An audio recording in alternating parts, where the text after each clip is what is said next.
আওয়ামী লীগে ফিরে আসার সমঝোতা করতে ছাত্রনেতাদের উপরে চাপ প্রয়োগ করা হচ্ছে বলে অভিযোগ করেছেন জুলাই আন্দোলনের অন্যতম সংগঠন ও জাতীয় নাগরিক পার্টির দক্ষিণাঞ্চলের মুখ্য সংগঠক হাসনাত আবদুল্লাহ।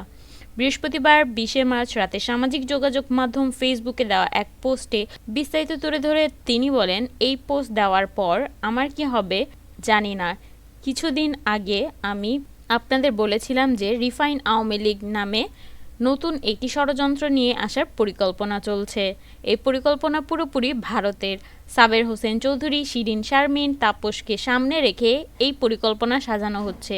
তিনি পোস্টে লিখেন, তিনি সহ আরও ২ জনের কাছে ক্যান্টনমেন্ট থেকে এই পরিকল্পনা উপস্থাপন করা হয়। প্রস্তাব মেনে নিয়ে সমঝোতার বিনিময়ে আওয়ামী লীগে ফিরে আসার সমর্থন করতে তাদের চাপ প্রয়োগ করা হচ্ছে। পোস্টে হাসনাত লেখেন, আমি সহ আরও ২ জনের কাছে ক্যান্টনমেন্ট থেকে এই পরিকল্পনা উপস্থাপন করা হয় ১১ মার্চ দুপুর ২:৩০টায়। আমাদের প্রস্তাব দেওয়া হয় আসন সমঝোতার বিনিময়ে আমরা যেন ওই প্রস্তাব মেনে নেই। আমাদের বলা হয় ইতিমধ্যে একাধিক রাজনৈতিক দলকেও এই প্রস্তাব দেওয়া হয়েছে। তারা শর্ত সাপেক্ষে আওয়ামী লীগ পুনর্বাসনে রাজি হয়েছে। একটি বিরোধী দল থাকার চেয়ে একটি দুর্বল আওয়ামী লীগ সহ একাধিক বিরোধী দল থাকা নাকি ভালো। ফলশ্রুতিতে আপনি দেখবেন গত ২ দিন মিডিয়াতে আওয়ামী লীগের পক্ষে একাধিক রাজনৈতিক বয়ান দেওয়া শুরু করেছে। পরে মিটিং সমাপ্ত রেখেই আমাদের চলে আসতে হয়। জুলাই আন্দোলনের সময়ও আমাদের দিয়ে অনেক কিছু করানোর চেষ্টা করা হয়েছে। কখনো এজেন্সি, কখনো বা ক্যান্টনমেন্ট থেকে নানা ধরনের প্রেসক্রিপশন গ্রহণ করতে চাপ দেওয়া হয়েছে। আমরা ওসব চাপের নতি স্বীকার না করে আপনাদের তথা জনগণের উপর আস্থা রেখেছি। আপনাদের সাথে নিয়েই হাসিনার চূড়ান্ত পতন ঘটিয়েছি। আজকেও ক্যান্টনমেন্টের চাপে অস্বীকার করে আমি আবারও আপনার উপরেই ভরসা রাখতে চাই।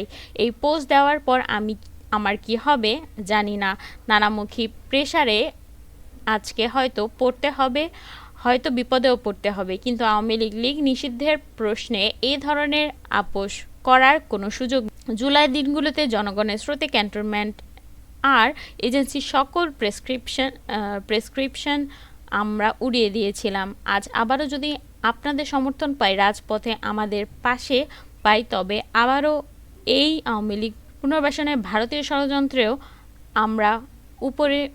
আমরা উড়িয়ে দিতে পারবো। আসুন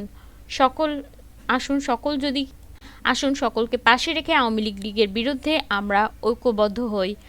আওয়ামী লীগ রাজনীতি করতে পারলে জুলাই ব্যর্থ হয়ে যাবে। আমাদের শরীরে এক বিন্দু রক্ত থাকা পর্যন্ত আমরা শহীদের রক্ত বৃথা হতে দিব না। ৫ই আগস্টের পরে বাংলাদেশে আওয়ামী লীগের কামব্যাকের আর কোনো সুযোগ নাই এবং আওয়ামী লীগকে অবশ্যই নিষিদ্ধ হতে হবে।